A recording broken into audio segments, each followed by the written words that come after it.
संघाच्या एका वरिष्ठ नेत्याकडून अशा पद्धतीचं वक्तव्य होणार? असं आहे की भारतीय जनता पार्टी संघ असेल किंवा त्यांच्या अंगीकृत संघटना असतील, हे काही विधानं ठरवून करतात, जाणीवपूर्वक करतात आणि त्याच्या पाठीमागे त्यांची एक काहीतरी निश्चितपणे कूटनीतीची भूमिका असते.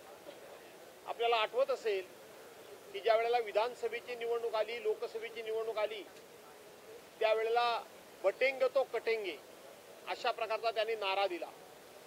बटेंगे तो कटेंगे हा देशामधल्या हिंदू मुस्लिम अशा पद्धतीच्या वादाला खतपाणी घालणं आणि त्यामध्ये मतांचं पोलरायझेशन करणं हा त्याच्या पाठीमागचा हेतू होता.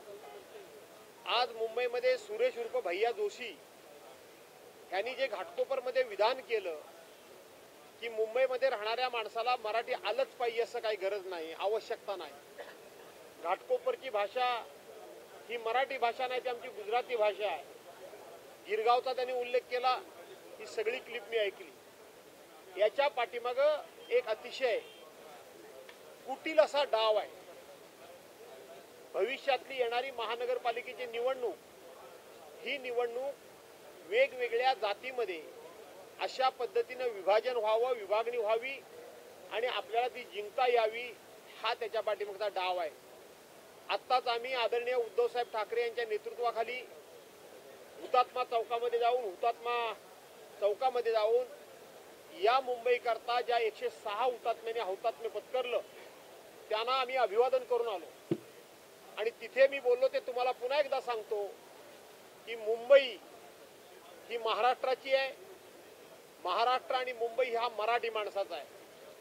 परंतु मुंबई ही समस्त मुंबईवासियांची आई आहे.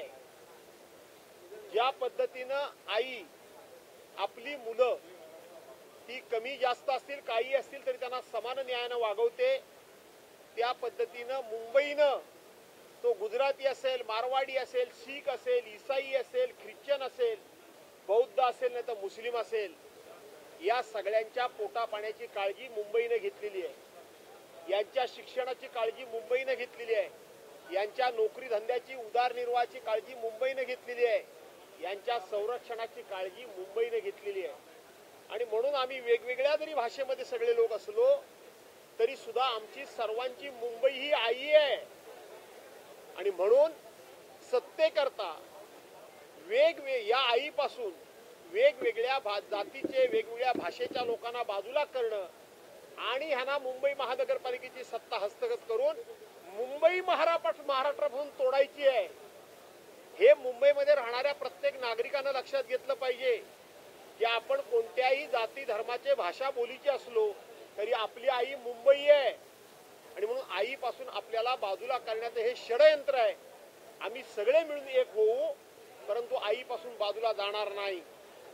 या मुंबईमध्ये ही मुंबई मिळण्याकरता संयुक्त महाराष्ट्राच्या लढ्यामध्ये जे अग्रणी नेते होते त्याच्यामध्ये प्रबोधनकार ठाकरे होते, जे बाळासाहेबांचे वडील. बाळासाहेबांनी मुंबई करताना मराठी माणसाकरता काय केलं हे सर्वांना माहिती आहे.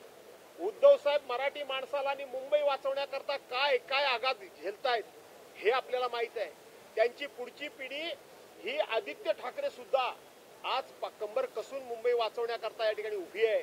आणि म्हणून बटेंगे तो कटेंगे, इथं जातीमध्ये बाटून आपण आपली मुंबई कोणाच्या तरी हातामध्ये देऊन ही मुंबई महाराष्ट्र तोडणाऱ्यांच्या स्वप्न पुरी होऊ देणार नाही.